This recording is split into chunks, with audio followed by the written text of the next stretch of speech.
Tapi bohong. A few moments later.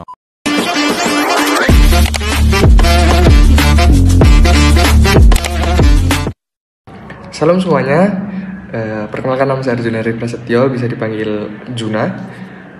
Saya mahasiswa semester 3 dari Sekolah Tinggi Teologi Cipanas. Nah, di sini saya akan membahas 3 cara utama Allah menyatakan dirinya melalui wahyu umum. Nah, pernah nggak sih teman-teman ketika lagi sendirian terus ngeliat langit yang penuh bintang, langit malam ya, dan tiba-tiba teman-teman tuh ngerasa kayak, wah dunia ini besar banget ya, atau dunia ini ternyata indah banget ya kalau ada bintang ya. Atau waktu teman-teman ngeliat keindahan alam kayak gunung, atau teman-teman pergi ke pantai, ngeliat laut, matahari terbit, atau misalnya matahari terbenam ya. Kayak di dalam hati teman-teman tuh kayak ada suara kecil yang bilang kayak ada sesuatu yang lebih besar dari semua ini, atau yang lainnya. Itu bukan cuma perasaan lewat. Itu salah satu cara Allah ngomong sama kita. Allah punya cara khusus buat kenalin diri ke semua orang, bukan lewat mimpi aneh atau suara dari langit, tapi lewat hal-hal yang kita temui setiap hari. Misalnya lewat alam, hati nurani, dan sejarah hidup manusia. Tuhan kasih tanda bahwasanya dia tuh ada dan dia tuh real. Maka dari itu, mari kita bahas sama-sama dan lihat gimana semua itu sebenarnya bisa bikin kita sadar bahwasanya kita tuh butuh Dia, kita tuh butuh Kristus gitu.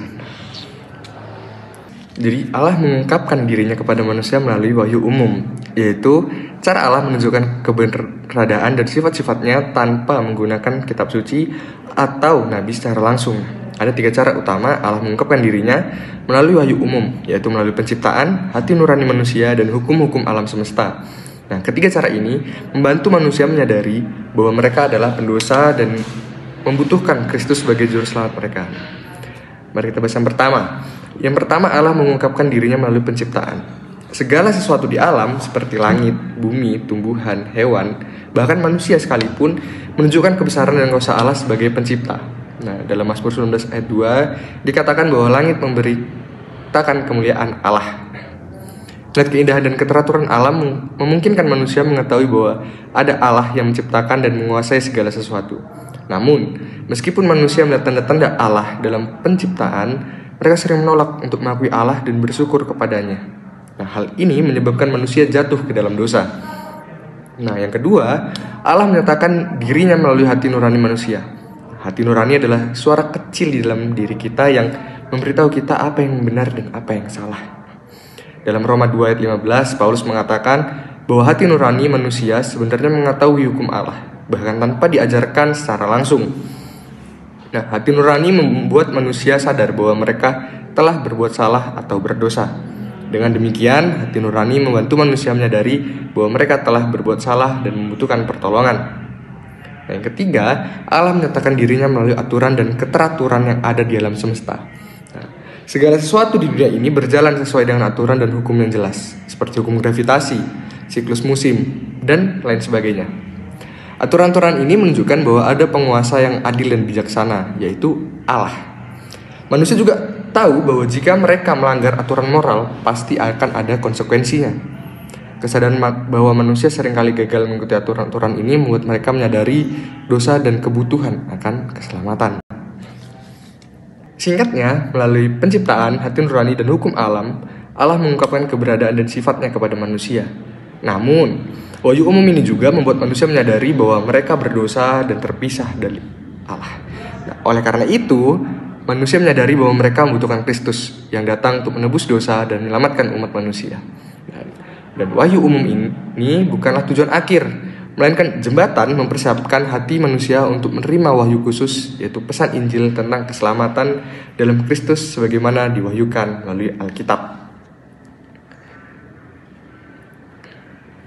Jadi kesimpulannya teman-teman, lewat alam, hati nurani, dan sejarah, Allah itu udah kasih banyak kode buat ngenalin dirinya ke kita.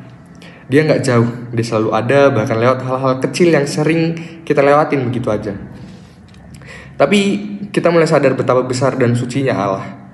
kita juga mulai sadar satu hal penting, kita ini terbatas, berdosa, dan gak bisa nyelamatin diri kita sendiri. Dan di titik itulah kita sadar kita butuh Kristus. Dialah satu-satunya jalan supaya kita benar-benar bisa kenal Allah secara pribadi.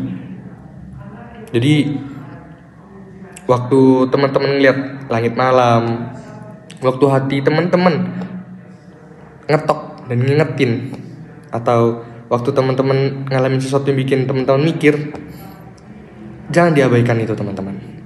Itu bisa jadi cara Tuhan lagi ngajak ngobrol kita. Dan pertanyaannya, teman-teman mau jawab panggilannya atau enggak? Nah, jadi jangan tunggu momen sempurna, karena Tuhan udah mulai duluan. Mungkin itu aja yang bisa saya bahas. Sekian video dari saya. Terima kasih. Salam.